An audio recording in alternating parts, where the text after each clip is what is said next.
Hello everyone there, this is Shafaq Naz. I hope you all are enjoying your life fully. तो आज इस video में हम आपके इस चैप्टर की समरी पढ़ने वाले हैं। Chapter number 1.8 wagging towards excellence, written by Achyut Godbole. ये एक ऑटोबायोग्राफी है। ये जो तुम्हारा चैप्टर है, ये 7 पेज का जो चैप्टर है, ये खुद किसने लिखे हैं? अच्युत गोडबोले ने, इन्होंने। ठीक है, इसलिए ये एक क्या है? ऑटोबायोग्राफी है। ओके, ऑटोबायोग्राफिकल स्केच है ये, यानी राइटर ने खुद अपने बारे में बताए हैं। ठीक है, तो सबसे पहले देख लेते हैं कि अच्युत गोडबोले कौन है और इन्होंने इस चैप्टर में अपने बारे में क्या बताया है। तो मैं जब भी राइटर बोलूँगी, राइटर वर्ड का इस्तेमाल करूँगी, तो समझ जाना किसकी बात हो रही है, इनकी, अच्युत गोडबोले की। तो ये जो राइटर है, ये बहुत सारी बुक्स लिखते हैं, इंग्लिश लैंग्वेज में, मराठी लैंग्वेज में, बहुत सारे ड्रामास लिखते हैं, स्टोरी लिखते हैं। और इन्होंने 1972 में आईआईटी मुंबई से केमिकल इंजीनियरिंग किए है और कंपनी की जो टॉप में मैनेजमेंट पोजीशन होती है, उसमें इन्होंने बहुत सालों तक काम किए हैं। इस ऑटोबायोग्राफी में वो अपने बारे में ये बताते हैं कि वो कैसे एक मिडिल क्लास स्कूल बॉय से एक फेमस राइटर बन गए। यानी कि ये जो अच्युत गोडबोले है, वो एक मिडिल क्लास घर से थे, तो उन्होंने बहुत ज़्यादा स्ट्रगल की अपनी लाइफ में। जो उनकी जर्नी है सक्सेसफुल होने तक की, वो बहुत ही लंबी रही, उसमें बहुत ही ज़्यादा उतार चढ़ाव आए। वो सारी चीज़ उन्होंने इस चैप्टर में बताए हैं। इसलिए इस चैप्टर का नाम है वॉगिंग टूवर्ड्स एक्सीलेंस। वॉगिंग का मतलब होता है बहुत ही लंबी जर्नी, बहुत ही लंबी यात्रा कहीं पे करना। तो ये क्या बोल रहे हैं? लंबी यात्रा, एक्सीलेंस यानी सक्सेसफुल, सक्सेस, जो भी हम बोल सकते हैं, सफलता, लंबी यात्रा सफलता की तरफ, ये चैप्टर का मीनिंग हो गया। इसमें इन्होंने बताया है कि इनके सक्सेसफुल होने का रास्ता कैसा रहा, कौन कौन सी चीज़ें इनको अपनी लाइफ में काम आई जो इनको सक्सेसफुल बना दी। सक्सेसफुल होने के लिए हमारे अंदर कौन कौन सी चीज़ होनी चाहिए और वो सारी चीज़ों को कैसे अचीव करना चाहिए, वो सारी चीज़ इन्होंने अपने इस ऑटोबायोग्राफिकल स्केच में बताए हैं, जो कि आपका ये चैप्टर है वॉगिंग टूवर्ड्स एक्सीलेंस। ये बहुत ही ज़्यादा इंस्पायरिंग चैप्टर है। तुम लोग को पढ़ के बहुत ज़्यादा मोटिवेशन मिलेगा कि कैसे हम अगर कोई चीज़ को पाना चाहते हैं, हम अपनी लाइफ में अगर सक्सेसफुल होना चाहते हैं, तो मुश्किल तो है लेकिन इम्पॉसिबल नहीं है। हम उसको अचीव कर सकते हैं। रास्ता लंबा होगा, जर्नी लंबी होगी, लेकिन वहाँ तक पहुँचने के लिए हमको क्या क्या चीज़ करनी पड़ेगी और कैसे करनी पड़ेगी, वो सारी चीज़ हमको इससे देखने को मिलेगी। ठीक है, जैसे क्योंकि बहुत सारे बच्चे होते हैं ना, बड़े बड़े सपने रखते ही नहीं, बोलते इतना मुश्किल है ये। तो मुश्किल तो सब गोल्स होते हैं, लेकिन वही चीज़ वहाँ तक पहुँचने का रास्ता अपने को मालूम होना चाहिए। ठीक, अभी इस वीडियो में हम देख लेते हैं, शॉर्ट ओवरव्यू कर लेते हैं कि ये चैप्टर में क्या क्या चीज़ बताई गई है। और फिर नेक्स्ट वीडियो में, जैसे हम लोग सबको मालूम ही है, हम क्या करेंगे, इस चैप्टर का वर्ड टू वर्ड एक्सप्लेनेशन करेंगे, ताकि आपको हर एक हार्डवर्ड का मीनिंग मालूम हो और आपको कहीं भी कुछ कन्फ्यूजन ना रहे। ठीक है, तो अब स्टार्ट करते हैं। Autobiographical sketch of the writer Achyut Godbole. तो सबसे पहले राइटर शुरुआत करते हैं बोलते हुए कि मैं बचपन में बहुत ही ज़्यादा मिडिल क्लास से था, मिडिल क्लास फैमिली से बिलोंग करता था, और मेरा जो भी बचपन गुजरा है वो बहुत ही एकदम सिंपल बेसिक नेसेसिटीज़ में गुजरा है। जैसे कि जो मेरा घर था वो सिर्फ 300 स्क्वायर मीटर का था, और वो मेरे घर में बहुत बेसिक चीज़ें भी नहीं थी, जैसे पंखा, fridge, geyser, dining table, gas, ये सारी चीज़ मेरे घर में नहीं थी। स्कूल तो उनका ऐसे ही गुजर गया।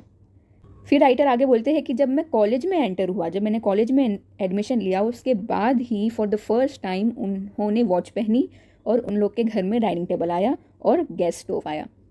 फिर आगे राइटर बोलते हैं कि फाइनेंशियली तो मैं बचपन में वीक था, लेकिन कल्चरली बहुत ही ज़्यादा अमीर था। कल्चरली यानी जो हमारा कल्चर होता है, जैसे हमारा जो इंडियन कल्चर है, उसमें अलग अलग टाइप के गाने हैं, भजन्स है, डांस जो है, अलग अलग स्किल्स इंडियन स्टाइल का, वो सब कल्चर के अंदर आता है। हर कंट्री का अलग कल्चर होता है।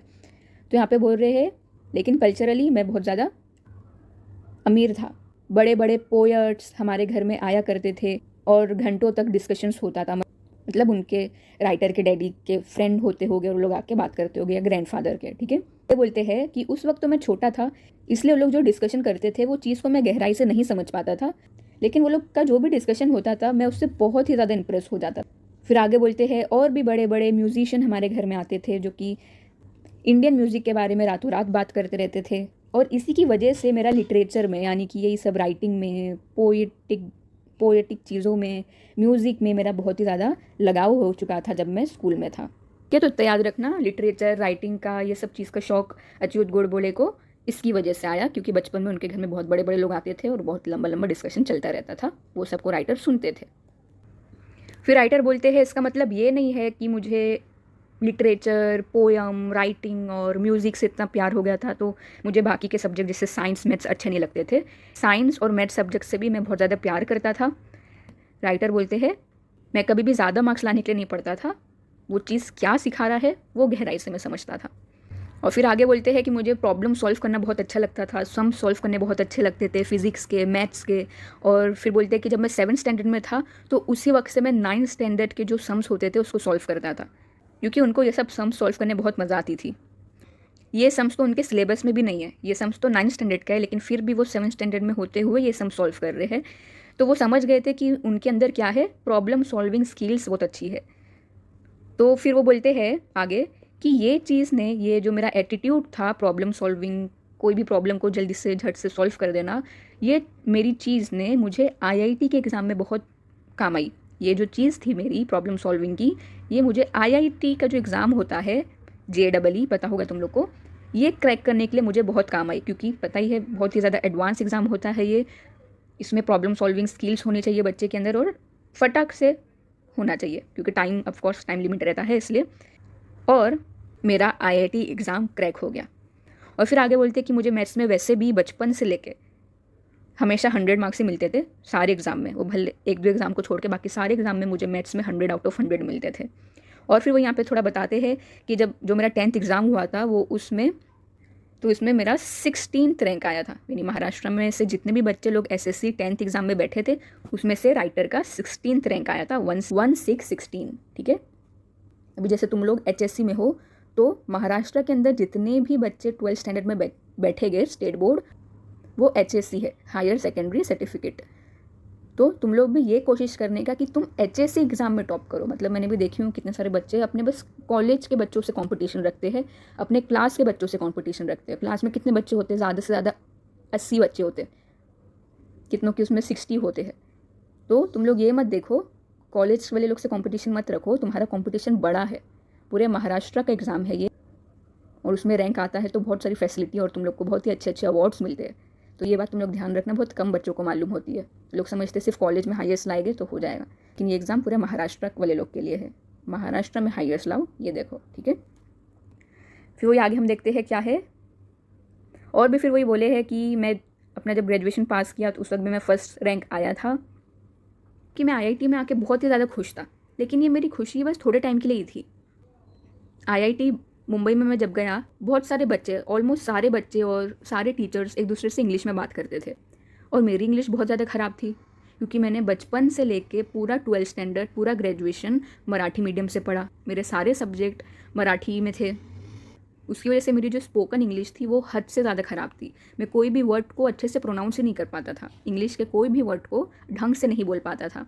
मेरी वोकेबुलरी ख़राब थी, मेरा प्रोनाउंसिएशन ख़राब था, मेरा कोई भी इंग्लिश सेंटेंस को बनाने का तरीका एकदम ऑकवर्ड था, अच्छा नहीं था। और इस वजह से मैं IIT में अपने आप को बहुत अकेला महसूस कर रहा था। तो मतलब क्यों वो अकेला महसूस कर रहे थे, क्योंकि उनकी क्लास में जितने भी बच्चे हैं वो लोग सब टीचर से और अपने एक दूसरे से इंग्लिश में बात कर रहे हैं, और राइटर को तो इंग्लिश आती नहीं है, तो उनको कुछ बोलना भी होगा तो बोल नहीं पाएंगे, क्योंकि उनको इंग्लिश ही नहीं आती है। तो इसकी वजह से उनके राइटर के अंदर इन्फीरियरिटी कॉम्प्लेक्स क्या हो रहा था, पैदा हो रहा था। इन्फीरियरिटी कॉम्प्लेक्स मतलब क्या होता है, अपने आप को दूसरों से कम समझना। तो ये इंग्लिश ना बोल पाने की वजह से राइटर के अंदर क्या हो रहा था, लैक ऑफ कॉन्फिडेंस। वो अपने आप को दूसरे स्टूडेंट से कम समझने लग रहे थे, लेकिन ऐसा नहीं था। वो तो कितने इंटेलिजेंट स्टूडेंट थे, वो बचपन से हमेशा हाईएस्ट मार्क्स स्कोर कर रहे हैं, वो यूनिवर्सिटी में टॉप आए हैं, लेकिन सिर्फ इंग्लिश ना बोल पाने की वजह से उनका पूरा कॉन्फिडेंस ख़त्म होते जा रहा था। और यहाँ तक इतना वो डर गए थे कि वो IIT और मुंबई छोड़ के भागने भी वाले थे। वो इतना ज़्यादा अपने आप को अकेला महसूस कर रहे थे। और फिर नेक्स्ट पैराग्राफ में राइटर क्या बोलते हैं, एक दिन मैं अपने कैंटीन के टेबल में चाय पी रहा था बैठ के, तो एक सीनियर आया, मतलब उनसे 1-2 साल बड़ा होगा, 1-2 साल आगे क्लास में होगा। वो आया और मेरे से इंग्लिश में बात करने लगा। उसको पता था कि मेरी इंग्लिश अच्छी नहीं है, लेकिन फिर भी वो जानबूझ के ऐसा कर रहा था। और 5 मिनट बाद उसने मुझे बहुत ज़्यादा इंसल्ट करके उठ के चले गया। और फिर राइटर बोलते हैं कि ये इंसिडेंट ने उनको बहुत ही ज़्यादा अपसेट कर दिया था, के थे अंदर से टूट चुके थे और उनको बस अब क्या था, आईआईटी छोड़ के, मुंबई छोड़ के चले जाना था। वो अपने दिमाग में, अपने दिल में ये सारी चीज़ ठान रहे थे। लेकिन अचानक से एक चीज़ उनके दिल में आई और वो रुक गए। बोले, suddenly a feeling of determination and strength came over me and grip me. दो फीलिंग उनके अंदर आई, डिटर्मिनेशन की और स्ट्रेंथ की। डिटर्मिनेशन मतलब डटे रहना, स्ट्रेंथ यानी हिम्मत, वो उनके अंदर आ गई। और फिर वो सोचने लगे कि मैं स्कूल में फ़र्स्ट आया था, मैं अपने स्कूल का रैंक होल्डर था, मैं अपने कॉलेज का रैंक होल्डर था, मेरा आईआईटी में एडमिशन हुआ है, मुझे मैथ्स में इतने सारे अवार्ड्स मिले हैं, मैं तो इतना अच्छा स्टूडेंट हूँ, ये सारी चीज़ मैंने अचीव किया हूँ, तो मैं यहाँ से क्यों भागूँ, मैं क्यों इतना जल्दी हार मान जाऊँ। और वो भी सिर्फ इतनी सी चीज़ की वजह से कि मुझे इंग्लिश नहीं आती है। सिर्फ इंग्लिश नहीं आती है तो उसका मतलब ये थोड़ी है कि मैं सब कुछ छोड़ के चले जाऊँगा। मुझे क्या करना पड़ेगा, फाइट बैक करना पड़ेगा, बाउंस बैक करना पड़ेगा। तो ये सारी चीज़ क्या होती है, राइटर के दिल में आती है और वो अपने आप को बोलने लगते हैं। फिर आगे क्या होता है, फिर वो बोल रहे हैं, मैं अपने हॉस्टल की जब सीढ़ियाँ चढ़ रहा था तो मेरे दिमाग में एक आइडिया आया। बोले कि जैसे नॉर्मली जो भी हम स्टूडेंट्स होते हैं जो वर्नैकुलर मीडियम से पढ़ते हैं, वर्नैकुलर मतलब जो हमारी रीजनल लैंग्वेज होती है, जैसे मराठी हो गया, संस्कृत हो गई, ठीक है। तो ये सारी लैंग्वेज से जब हम अपनी स्कूलिंग करते हैं, फर्स्ट स्टैंडर्ड से लेकर 12th स्टैंडर्ड या ग्रेजुएशन तक, तो हम क्या करते हैं, कोई भी चीज़ जब इंग्लिश में बोलते हैं तो उसको पहले दिमाग में सोचते हैं और जब हम बोलने जाते हैं तो सेंटेंस एकदम ख़राब बनता है। तो बोले कि ये चीज़ मैं नहीं करूँगा। राइटर ठान लेते हैं कि भले ही मैं वर्नैकुलर मीडियम से हूँ, भले ही मैं अपनी पूरी ज़िंदगी मराठी मीडियम से पढ़ा हूँ, अब मैं क्या करूँगा, अब मैं अपनी इंग्लिश को सुधारूँगा, अब मैं इंग्लिश में एक्सपर्ट बनूँगा। और इंग्लिश में एक्सपर्ट बनने के लिए मैं कभी भी जब इंग्लिश बोलूँगा तो दिमाग में सोच कर नहीं बोलूँगा। मेरी ज़बान में जैसी भी इंग्लिश आएगी मैं बस बोलते जाऊँगा, भले ही वो सही हो या गलत हो, कैसी भी हो। मुझे क्या करना है, इंग्लिश लैंग्वेज को अपनी ज़बान में लाना है। राइटर को क्या सीखना है, इंग्लिश बोलना सीखना है। तो इंग्लिश बोलने के लिए ज़बान से गलती करनी पड़ेगी। दिमाग से गलती करोगे तो दिमाग में ही रह जाएगा, ज़बान से गलती करोगे तो क्या है, वो तो ज़बान से ही सही होगी और फिर ज़बान से ही सही इंग्लिश तुम बोलने लगोगे, ठीक है। तो तुम लोग, बच्चे लोग भी जो स्टूडेंट्स हैं, जो सुन रहे हैं अभी ये लेक्चर को, पता है मुझे ऐसे बहुत सारे बच्चे हैं महाराष्ट्र में जिनकी इंग्लिश थोड़ी सी फ्लुएंट नहीं होती है और उन लोग को इंग्लिश सीखने का बहुत ही ज़्यादा पैशन होता है। हर बच्चा चाहता है कि I want to speak English in a fluent way. तो प्लीज़ तुम लोग क्या करो जो राइटर अभी आगे बताने वाले हैं, ओके। तो देखो राइटर ने क्या करे। तो राइटर ने ये डिसाइड करे कि राइटर ने ये ठान लिए कि मुझे एकदम अच्छी इंग्लिश बोलनी है। इंग्लिश सीखना मतलब ये नहीं कि तुम्हें थोड़ी बहुत बेसिक इंग्लिश आ गई और तुम खुश हो गए। एकदम फ्लुएंट इंग्लिश, एकदम जैसे तुम फॉरेनर लोग के मुंह से सुनते होगे, वैसी वाली इंग्लिश राइटर को सीखनी थी किसी भी हाल में। तो उन्होंने क्या ठाने, सबसे पहले तो उन्होंने बोले अब मैं क्या करूँगा, इंग्लिश न्यूज़पेपर, इंग्लिश नॉवेल्स पढ़ना स्टार्ट करूँगा। मैं क्या करूँगा, वो सारे वर्ड्स का एटिमोलॉजी पढ़ूंगा। एटिमोलॉजी मतलब ये वर्ड्स कहाँ से निकला है, इसका प्रोनाउंसिएशन कैसा है, क्योंकि राइटर का प्रोनाउंसिएशन ख़राब था, थोड़ा वर्ड को वो सही से नहीं बोल पाते थे। तो उन्होंने बोले मैं वर्ड के प्रोनाउंसिएशन को भी सही करूँगा। और सबसे इम्पोर्टेंट, मिरर के सामने, आईने के सामने जाके खड़े हो जाऊँगा और इंग्लिश की प्रैक्टिस करूँगा खुद से बोल बोल के। इतना इंग्लिश में बोलूँगा कि वो ज़बान में मेरी इंग्लिश बैठ जाएगी। स्टार्टिंग में तो सब लोग की इंग्लिश, जब हम कोई न्यू लैंग्वेज बोलेंगे तो गलती होती है। तो राइटर क्या बोले, मैं भी गलती करूँगा, मेरे से भी गलती होगी, लेकिन वो मैं गलती को सुधार लूँगा और नेक्स्ट टाइम से उसको रिपीट नहीं करूँगा। तो ऐसे ही करके राइटर ने क्या करे, न्यूज़पेपर पढ़ते गए। न्यूज़पेपर से उनको बहुत ही अच्छे अच्छे वर्ड्स पता चले, क्योंकि न्यूज़पेपर में तुम लोग को भी पता है ना, अच्छे अच्छे जर्नलिस्ट होते हैं। न्यूज़पेपर कौन लिखता है, जर्नलिस्ट लोग लिखते हैं। और जर्नलिस्ट लोग की इंग्लिश बहुत ही ज़्यादा अच्छी होती है, जब भी उन लोग को ये जॉब मिली है। तो वो लोग क्या करते हैं, इतने बड़े बड़े न्यूज़ को इतने शॉर्ट पैराग्राफ में समझाते हैं। ये चीज़ अपने को बहुत काम आती है। लोग अच्छे अच्छे डिसेंट वर्ड्स यूज़ करते हैं जो कि अपने को देख के अपनी डे टू डे लाइफ में अपन यूज़ कर सकते हैं। वो सब वर्ड्स अपन डे टू डे लाइफ में वो वर्ड्स को यूज़ कर सकते हैं। नॉवेल्स पढ़ेंगे तो हमारा सेंटेंस स्ट्रक्चर अच्छा होगा। और फाइनली जब हमको इंग्लिश बोलना है तो अपने को मिरर के सामने खड़े रह के स्टार्टिंग में बोलना ही पड़ेगा। तो राइटर बोले कि मैं ये 3 चीज़ इतनी ज़्यादा करने लगा कि मैं डे टू डे इम्प्रूव होते जा रहा था। एंड फाइनली 9-10 महीने बाद वो बहुत ही ज़्यादा कॉन्फिडेंट हो गए अपनी इंग्लिश लैंग्वेज को लेकर। और पहले जो वो डरा करते थे इंग्लिश लैंग्वेज को लेकर, कोई उनसे पूछ लेता था इंग्लिश में तो डर जाते थे कि मैं कैसे अब इंग्लिश में जवाब दूंगा, तो वो चीज़ उनके दिल से ख़त्म हो चुकी थी। 9-10 महीना उन्होंने प्रैक्टिस करे, उसके बाद उनको इतनी अच्छी इंग्लिश आ गई कि उनके दिल से सारा डर निकल गया और वो फ्लूएंट इंग्लिश बोलने लगे। और वो आज thousands of software company 32 years से इतनी सारी सॉफ्टवेयर कंपनी में वो जो काम कर रहे हैं वर्ल्ड वाइड, उसकी बहुत सारी मीटिंग्स अटेंड करे हैं, प्रेजेंटेशन अटेंड करे हैं, सेमिनार दिए हैं, ठीक है। तो वर्ल्ड वाइड इंडिया के बाहर जाओगे तो इंग्लिश ही चलेगी। तो क्या हो गया, वो 9-10 महीने की प्रैक्टिस से उनको ये चीज़ पूरी ज़िंदगी भर काम आई। तो इसलिए प्लीज़ तुम लोग का ये चैप्टर भी इसीलिए डाला गया है, जो सिलेबस इन्होंने जिसने भी बनाया है वो बहुत ही अच्छा काम किया है, कि उसको भी मालूम है कि बहुत सारे बच्चे ऐसे हैं महाराष्ट्र में जो कि इंग्लिश की वजह से पीछे रह जाते हैं, बाकी सारी एबिलिटी उनमें होती है। मदर टंग में कोई भी चीज़ उन लोग से बुलवा लो, करा लो, कर लेंगे, लेकिन जैसे इंग्लिश की बात आ जाती है एकदम से चुप बैठ जाते हैं। तो स्टार्ट कर दो, फिर तुम लोग देखना इतना ज़्यादा कॉन्फिडेंस आ जाएगा तुम लोग में कि अपने आप पर तुम लोग को प्राउड फील होगा, ठीक है।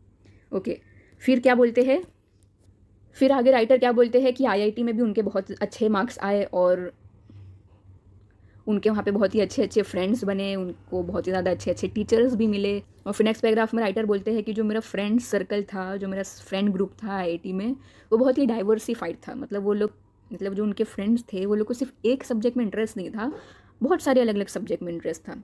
भी वो इंजीनियर्स है तो इसका मतलब ये नहीं है कि उनको मैथ्स और मशीन और कंप्यूटर में ही इंटरेस्ट है। उनके फ्रेंड ऐसे थे कि उनको साइंस में इंटरेस्ट था, उनको इकोनॉमिक्स में इंटरेस्ट था, psychology, sociology, philosophy, anthropology, archaeology, political science etcetera, ये सारी चीज़ में उनके जो फ्रेंड्स थे उन लोग को इंटरेस्ट था। तो वो सब की वजह से राइटर को भी ये सब सब्जेक्ट में इंटरेस्ट आने लगा। और फिर बस फ्रेंड्स लोग मिलके हर सब्जेक्ट में बात किया करते थे। राइटर को भी ये सारे सब्जेक्ट की नॉलेज होने लगी। फिर आगे राइटर बोलते हैं कि ये सारी चीज़ें, ये सारे जो अलग अलग सब्जेक्ट में पढ़ा, वो सारी चीज़ ने मुझे इतनी ज़्यादा इन्फॉर्मेशन दिया, मेरा माइंड ओपन हो गया। मैंने क्या करने लगा, मैं नेचर को गॉड समझा और ह्यूमैनिटी को रिलीजन मानने लगा, ठीक है। नेचर को गॉड मानने लगे, भगवान मानने लगे, और इंसानियत को रिलीजन मानने लगे। और फिर बोले जब मैं आईआईटी पास हो गया, मेरा आईआईटी का 3 साल कंप्लीट हो गया, उसके बाद मैंने एक सोशल मूवमेंट ज्वाइन कर लिया, ट्राइबल लोग के लिए खड़ा हुआ। तो उसके लिए मैंने बहुत सारे सत्याग्रह करा और 10 दिन के लिए जेल भी जाना पड़ा।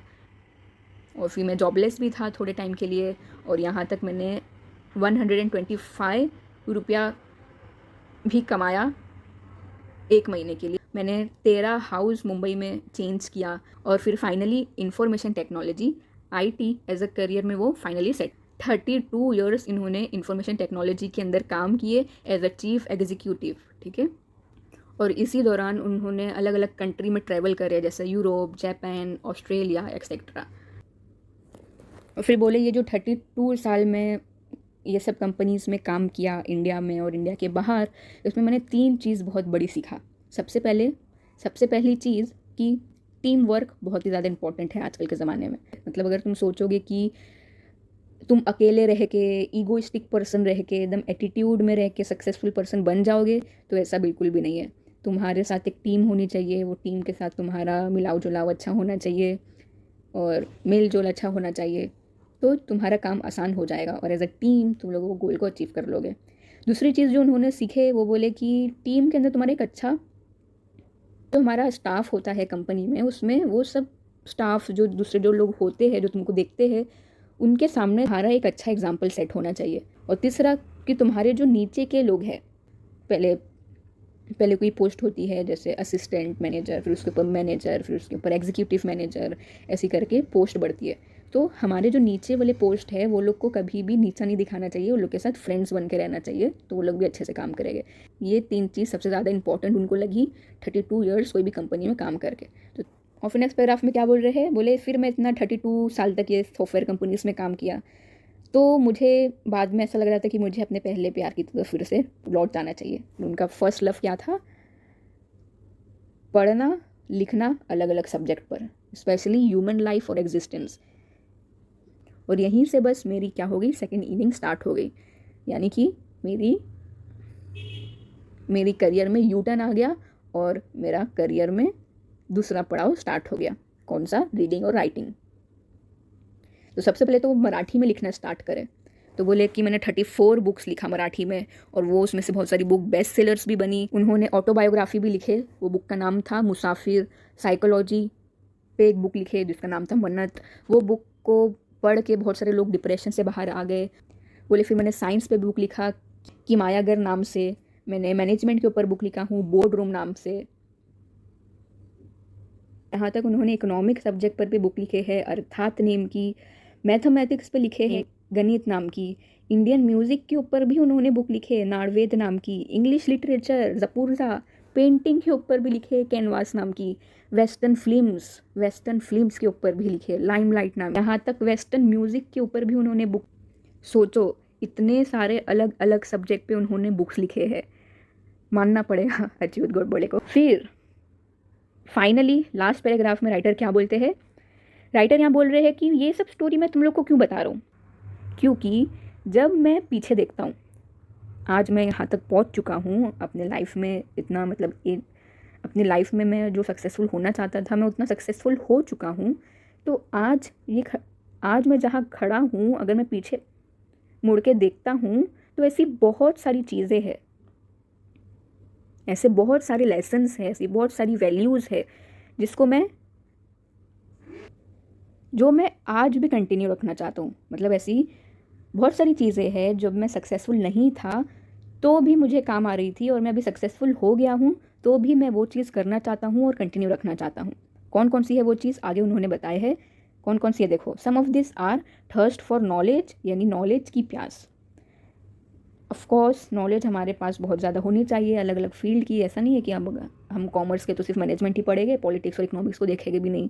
हम साइंस के हैं तो मैथ्स और साइंस के अलावा दुनिया में क्या चल रहा है हमको पता ही नहीं, ऐसा नहीं। थर्स्ट फॉर नॉलेज, जितनी ज़्यादा नॉलेज तुम अपने दिमाग में ले सकते हो लेते जाओ। फिर तुमको कहीं से भी मिले, न्यूज़पेपर से मिले, अपने फ्रेंड्स के थ्रू मिले, इंटरनेट से मिले, यूट्यूब से मिले, ठीक है। क्यूरियोसिटी, ऑफकोर्स क्यूरियोसिटी तुम्हारे अंदर रहेगी, उत्सुकता तुम्हारे अंदर रहेगी तो ही तो तुम नॉलेज को लोगे ना। अगर तुम्हारे अंदर उत्सुकता ही नहीं है तो तुम कोई चीज़ नहीं कर पाओगे। ह्यूमिलिटी, यानी नरम दिल होना चाहिए, तुम्हारे अंदर हम्बलनेस होना चाहिए, तुम हम्बल इंसान होने चाहिए, ज़्यादा गुस्से वाले एटीट्यूड वाले इगोइस्टिक नहीं होने चाहिए। ह्यूमैनिटी, इंसानियत तुम्हारे अंदर होनी चाहिए, वो फिर इंसान को लेके हो या तो फिर जानवर लोग को से रिलेटेड। रैशनलिटी, यानी समझदार, तुमको पता होना चाहिए क्या सही है और क्या गलत है। इक्वालिटी, यानी तुम एक समानता में विश्वास करना हो, यानी तुम समानता में विश्वास करते होना चाहिए। टीम वर्क बहुत ही ज़्यादा इंपॉर्टेंट है। कोई भी काम कर रहे हो तो जो भी तुम्हारी टीम है उसके साथ अच्छा बिहेव करो और एज ए टीम अपने टारगेट तक पहुँचो। एक्सेलेंस तक, क्वेस्ट फॉर एक्सेलेंस अपने सक्सेसफुल होने की चाह होनी चाहिए। सक्सेसफुल होने की चाह तुम्हारे अंदर होनी चाहिए, एक्सेलेंस को पाने का तुम्हारे अंदर जज्बा होना चाहिए। नेवर से डाई, कभी भी हार नहीं माननी चाहिए, और थिंकिंग बिग, बड़ा सोचना चाहिए।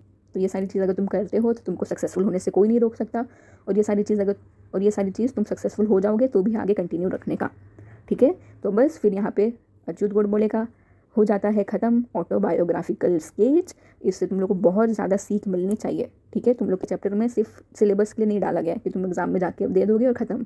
तुम लोग इसको अपनी लाइफ में इंप्लीमेंट करो। सबसे पहले तो इंग्लिश तुम लोग अपनी सुधार लो, अगर फ्लुएंट नहीं हो तो वो कर लोगे तो तुम्हारे अंदर बहुत सारी चीज़ आ जाएगी, कॉन्फिडेंस आ जाएगा, तुम बड़े बड़े अपॉर्चुनिटी पे तुम हाथ डालोगे, ठीक है। क्योंकि इंग्लिश की वजह से बहुत सारे बच्चे आगे बढ़ते ही नहीं हैं और लोग का कॉन्फिडेंस भी नहीं रहता है। क्योंकि I have seen that it, मैं इसलिए बोल रही हूँ, बहुत सारे बच्चे मैसेज भी करते हैं कि हमारी इंग्लिश वीक है, क्या करें। इसलिए इंग्लिश सुधारो, तुम लोग ही सुधार सकते हो ना, तुम लोग ही अपने आप को इम्प्रूव कर सकते हो, ठीक है। कंसिस्टेंट रहो और अपने गोल बनाओ, उसकी तरफ जाने के लिए प्लान्स बनाओ और सक्सेसफुल हो जाओ। और इसी के साथ अपना ये चैप्टर की समरी ख़त्म हो जाती है। एकदम इजी, सबसे ईजी चैप्टर तो मुझे तुम लोग की सिलेबस का यही लगा। कोई भी हार्ड वर्ड है ही नहीं इसमें, मतलब इतना सिंपल लैंग्वेज में अच्युत गोडबोले ने लिखे हैं, बहुत ही ईजी लैंग्वेज लगी मुझे। तो हमने इस चैप्टर का आइस ब्रेकर और ब्रेनस्टॉर्मिंग के सारे क्वेश्चन आंसर को सॉल्व कर चुके हैं, चैनल में जाके तुम लोग देख सकते हो। अब इस चैप्टर का सिर्फ लाइन टू लाइन एक्सप्लेनेशन बाकी है, जो कि हम इसके नेक्स्ट वीडियो में करने वाले हैं। और उसके बाद फाइनली हमारा इंग्लिश का चैप्टर सेक्शन ख़त्म हो जाएगा। सारे चैप्टर्स जो तुम्हारे इस साल बोर्ड एग्जामिनेशन में आने वाले हैं, वो सारे चैप्टर का line to line explanation, summary, ice breaker, brainstorming सब कुछ ख़त्म कर चुके हैं। और पोयम भी सारी कंप्लीट हो चुकी है, ग्रामर के बारे में सब खत्म हो चुका है, कैसे पढ़ना है क्या पढ़ना है। तुम लोग के इंग्लिश सब्जेक्ट के लिए इस चैनल से जुड़ जाओ, क्योंकि बोर्ड एग्ज़ाम तक इसमें बहुत सारी चीज़ आने वाली है। ओके, अब हम मिलेंगे नेक्स्ट वीडियो में। Good bye.